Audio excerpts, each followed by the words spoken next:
WhatsApp guys, India ने तुर्की को मुंह तोड़ जवाब दिया है। PM Modi enters Cyprus. इसके ऊपर प्रशांत धवन सर की वीडियो होगी काफी इंटरेस्टिंग। और जियोपॉलिटिक्स यही चीज होती है भैया कि आप कई बार उस तरीके से जवाब मत दो, आप बस चुपचाप से हरकतें ऐसी कर दो कि अब अगला समझ जाए कि भाई बिना बोले भी मेरे को ठोक दिया गया है। तो देखते पूरी वीडियो 1 2 3 गो। करियर 247। नमस्कार, वेलकम टू करियर 247। मैं हूं प्रशांत धवन। नाउ रिसेंटली टर्की को भारत ने एक बड़ा जियोपॉलिटिकल झटका दिया है। टर्की का जो सबसे कमजोर जियोपॉलिटिकल एस्पेक्ट है साइप्रस, एक ऐसा टापू जहां पे टर्की को बड़ी हार मिल सकती है फ्यूचर में। वहां पर पीएम मोदी गए और साइप्रस की सरकार का पूरा समर्थन यहां पर दिया। टर्की डेफिनेटली काफी नर्वस होगा कि इंडिया जैसा एक इंपॉर्टेंट देश अब खुल के साइप्रस के समर्थन में आ चुका है। नाउ अगेन देखिए, मैं जानता हूं आज के समय ईरान का जो टॉपिक है बहुत ही ज्यादा न्यूज में है। इंडियंस को आज के समय इवैक्यूएट करने की बात की जा रही है ईरान से। इस टॉपिक पर भी वीडियो बनाऊंगा। एक्चुअली देखिए, एक दिन में इतनी सारी चीजें होती है ना, हर टॉपिक पर वीडियो बनाना कभी कभी मुश्किल हो जाता है। मेरी भी ये लिमिट होती है, एक टाइम के बाद आके थक जाता हूँ। बट मैं यहाँ पे थोड़ा ये बोलना चाहूंगा, I want to thank all of you. अभी रिसेंटली आपको बताओगा यूएसए में इनकी मिलिट्री परेड हुई है। $50 मिलियन की परेड थी। बड़ी अजीब सी परेड थी। मतलब एक टाइम पर मुझको याद है, इस परेड में ये लोग स्पॉन्सरशिप कर रहे थे। मतलब ये देखो, ये यूएस की परेड है। काफी ढीली सी परेड थी टू बी ऑनेस्ट। इनके सोल्जर्स को आदत है नहीं इस टाइप के मार्च करने की, तो कोऑर्डिनेशन वगैरह इतना था नहीं। बट मुझे सबसे फनी बात ये लगी, परेड के बीच में ऐड हो रही थी। कमिंग बैक टू साइप्रस, प्रधानमंत्री मोदी आज के समय 3 कंट्रीज के टूर पे है। पहला देश जैसे आप लोग जानते हैं साइप्रस है, फिर क्रोएशिया और उसके बाद ऑफ कोर्स कनाडा में जैसे आप लोग जानते हैं G7 समिट में भारत को एज स्पेशल गेस्ट इनवाइट किया गया है। कनाडा में जो वीडियो सामने आ रही है, काफ़ी लग रहा है कि ये प्रोटेस्ट करेंगे खालिस्तानी सपोर्टर्स। काफ़ी अगली सीन्स हो सकते हैं कनाडा में, देखना होगा यहाँ पर होता क्या है। बट साइप्रस की अगर मैं बात करूँ, साइप्रस है कहाँ पर? Have a look here. ये आप देख पाओगे, ये एशिया का मैप है। ये है हमारा प्यारा भारत। और अगर मैं यहाँ से जाऊँ वेस्ट की तरफ, तो इधर यहाँ पे आपको दिख जाएगा नीचे बिल्कुल टर्की। वही देश है जहाँ पे जब भूकंप आया हम इनकी मदद करने के लिए गए, मगर तब भी पाकिस्तान जैसे देश को इन लोगों ने 72 ड्रोन दिए, ये जानते हुए कि पाकिस्तान कायरतापूर्ण तरीके से हमारे निहत्थे सिविलियंस पर वो ड्रोन मारेगा। और पाकिस्तान ने ऐसा किया भी। बहुत सारे टर्किश ड्रोन्स को हमने शूट डाउन भी कर दिया। भारत का एयर डिफेंस सिस्टम आज के समय में कहूँगा इजराइल से भी बेहतर है, ये आप सब लोग मानोगे। जिस तरीके से ईरान ने मिसाइल बरसाए हैं इजराइल पर, और इजराइल काफ़ी बार झेल नहीं पाया ईरान के अटैक्स को, काफ़ी उनकी सिटीज़ डिस्ट्रॉय हुई हैं। कंपैरिजन के हिसाब से आप अगर देखो, भारत का एयर डिफेंस सिस्टम बहुत अच्छा परफॉर्म कर रहा है। और भारत का air defence system in the future आप देखोगे और भी ज़्यादा बेटर होता जाएगा। तो टर्की के ड्रोन्स हमारा कुछ नुकसान खास कर नहीं पाए, मगर टर्की ने कोशिश करी भारत के लोगों को हर्ट करने की, और ये बात हम कभी भूल नहीं सकते। इसलिए आपने देखा होगा टर्की का बॉयकॉट भी हो रहा है। आमिर खान के बारे में आपको पता होगा, बॉलीवुड के बहुत फेमस एक्टर हैं। कुछ साल पहले ये एर्दोआन से मिलने के लिए चले गए थे। ये भी अब कह रहे हैं कि ये टर्की के बॉयकॉट को सपोर्ट करते हैं। और अब पीएम मोदी की जो विजिट है ना साइप्रस को, इधर आप देख पाओगे टर्की के साउथ में ये टापू आपको दिख रहा है, बीच में आपको ये भी दिख जाएगी एक अजीब सी बॉर्डर है। ये जो पूरा टापू है, this is Cyprus. PM Modi recently इस इलाके में गए हैं जहां पे मैं कर्सर घुमा रहा हूं।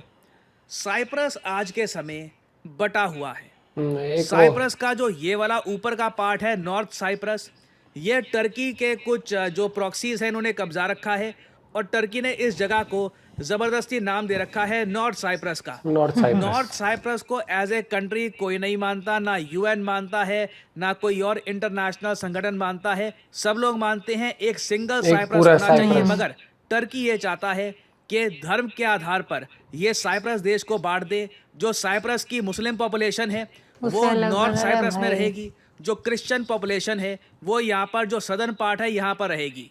और साइप्रस देश की आबादी आप अगर देखो तो 13-14 लाख के आसपास है।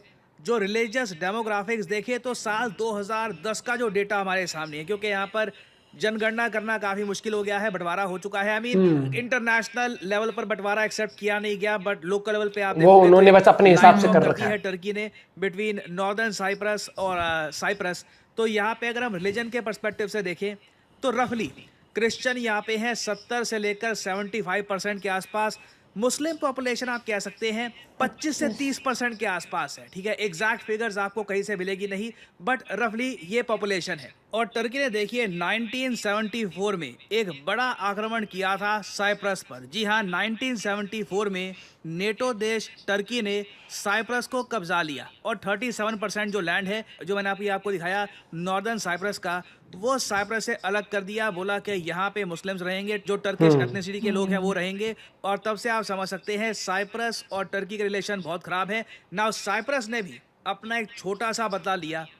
टर्की का लंबे समय से एक स्वप्न है कि टर्की को यूरोपियन यूनियन की मेंबरशिप मिल जाए। टर्की के लोग चाहते हैं कि बिना पासपोर्ट के झंझट के ना और बिना किसी प्रॉब्लम के ये आराम से यूरोप के किसी भी एरिया में, शेंगन एरिया में जा पाएँ। अभी भी वैसे टर्किश लोगों को काफ़ी आज़ादी है यूरोप जाने के मामले में, मगर वो और ज़्यादा आज़ादी चाहते हैं। और जो कुछ देश हैं आज के समय यूरोपियन यूनियन में जो टर्की की मेंबरशिप को रजिस्ट कर रहे हैं, उनमें से सबसे इम्पॉर्टेंट प्लेयर है साइप्रस।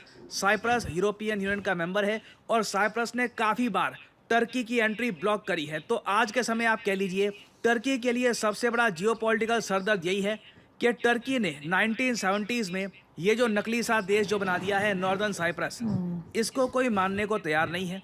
टर्की के अलावा दुनिया का कोई भी देश नॉर्दर्न साइप्रस को एक्सेप्ट करता नहीं है। और अब भारत जैसे बड़े देश यहाँ पर एंट्री कर रहे हैं। और पीएम मोदी ना, जो ये इलाका है यहाँ पर, ये बॉर्डर का, यहाँ पर भी गए साइप्रस में और इनको दिखाया गया कि देखिए ये उस पार टर्की ने एरिया कब्जा रखा है। ये जरा आप देख पाओगे ये वीडियो, ये मोदी जी है साइप्रस देश में, साइप्रस के मिनिस्टर्स हैं, ये दिखा रहे हैं पीएम मोदी को कि किस तरीके से टर्की ने 1970 में इनके देश को बांट दिया था। ये जो एरिया देख रहे हैं ना ये लोग यहाँ पर, ये कब्जाया हुआ इलाका है। इधर आप देख पाओगे ये नकली सा झंडा बना रखा है टर्की ने। ये झंडा है नॉर्थ साइप्रस का। अगेन कोई इस देश को मानता नहीं है। और ये बहुत इंटरेस्टिंग विजुअल्स हैं। पीएम मोदी डीप इंटरेस्ट ले रहे हैं कि कैसे साइप्रस का विभाजन हुआ, कैसे बॉर्डर ड्रॉ कर रखी है आज के समय। And I am pretty sure बहुत सारे इंपॉर्टेंट टॉपिक्स पर बात की गई होगी। साइप्रस ने पीएम मोदी का एक बहुत ही भव्य वेलकम किया है। मैं आपको दिखाऊंगा। ग्रैंड वेलकम था। जब पीएम मोदी साइप्रस पहुंचे तो एयरपोर्ट पे साइप्रस के प्रेसिडेंट ने इनका वेलकम किया। और इनकी एक लॉ मेकर है साइप्रस में, इनका आपके लिए एक एमपी है, इन्होंने पीएम मोदी के पैर छू लिए। ये जो भारत की ट्रेडिशन है ना कि अपनों से बड़ों के पैर छूना, ये धीरे धीरे आप कहोगे इंटरनेशनलाइज हो रही है। दुनिया के बाकी लोगों को पता लग रहा है कि इसका सिंबोलिज्म क्या है, इसकी इंपॉर्टेंस क्या है। और साइप्रस देखिए भारत को ना व्यू करता है एक बहुत इंपॉर्टेंट पार्टनर की तरह। और इसका एक जियोपॉलिटिकल रीजन है। मैं आपको बताऊं, देखिए साइप्रस के लोग भी ऐसा नहीं है कि भोले भाले से हैं, वो मानते हैं कि इंडिया बिना वजह साइप्रस की हेल्प करेगा। जब तक भारत टर्की के रिलेशंस ठीक थे, हम साइप्रस में इंटरेस्टेड थे नहीं। मगर जब टर्की ने भारतीयों को नुकसान पहुंचाने की कोशिश करी, पाकिस्तानियों को ऐसे ड्रोन्स दिए जो इंडिया को हर्ट कर सकते हैं, उसके बाद now we want to teach Turkey a lesson. हम टर्की को बताना चाहते हैं अगर आप हमारे अफेयर्स में इंटरफेयर करेंगे तो तुम्हारे भी भैया पास भी ढूंढ के साधन है। आपके जो कमजोर पॉइंट्स हैं वहां पर घेराबंदी तो होगी हर तरीके से। हैं भारत ने अगर साइप्रस को कुछ ब्रह्मोस मिसाइल्स एक्सपोर्ट कर दिए, उसमें ही नॉर्दर्न साइप्रस के लोग कांपना शुरू कर देंगे। टर्की या फिर किसी भी और कंट्री के पास अभी तक करनी चाहिए तो उसको रोकने लायक मिसाइल ये तो करना चाहिए भैया। ऑफ कोर्स हम यहाँ पे S-500 या इवन जो advanced American air defence systems हैं उनकी बात नहीं कर रहे। Turkey has no way to stop a missile like BrahMos. तो करवा देना चाहिए ये काम। तो एक तो भेज ही दो, एक दो तो भेज ही दो। इनको मिले और यूएन में और जगह भी भारत साइप्रस के समर्थन में आए। और साइप्रस के लिए भारत कितना इंपॉर्टेंट है आप इसी बात से समझ लीजिए। ना सिर्फ इनके प्रेसिडेंट ने वेलकम किया हमारे पीएम को साइप्रस ने इमीडिएटली अपना highest civilian honour order of the Makarios the third ये भी दिया है। और भारत ने कैटेगोरिकली ये कहा है कि हम वन साइप्रस में बिलीव रखते हैं, कोई नॉर्दर्न साइप्रस वगैरह कुछ नहीं है। नाउ अगेन ये जो स्टैंड है भारत का, ये यूएसए का भी है, चाइना का भी है, रशिया का भी है। ऑलमोस्ट पूरी दुनिया टर्की को छोड़ के सब लोग ही कहते हैं कि साइप्रस को वापस यूनाइट हो जाना चाहिए एज ए सिंगल कंट्री। तो भारत का यहाँ पर स्टैंड देखिए बहुत ज़्यादा मैटर करता है। लंबे समय बाद एक इंपॉर्टेंट कंट्री के लीडर ने विजिट किया है साइप्रस को। और I am pretty sure Turkey की तरफ से इस विजिट के बारे में एक प्रतिक्रिया बहुत ही जल्द आएगी। और फाइनली यहाँ पे भाई साइप्रस वाले तो बहुत खुश होंगे मोदी जी के दर्शन से। और दूसरी बात, जिस तरीके से एक वो कहता है ना स्ट्रॉन्ग लीडर के अंदाज में चश्मे लगा के वहां पर एटीट्यूड और फिर उस जिस तरीके से वो सम्मानित किया गया है, तो आंखों में ये तस्वीरें बहुत चुभी होगी तुर्की के।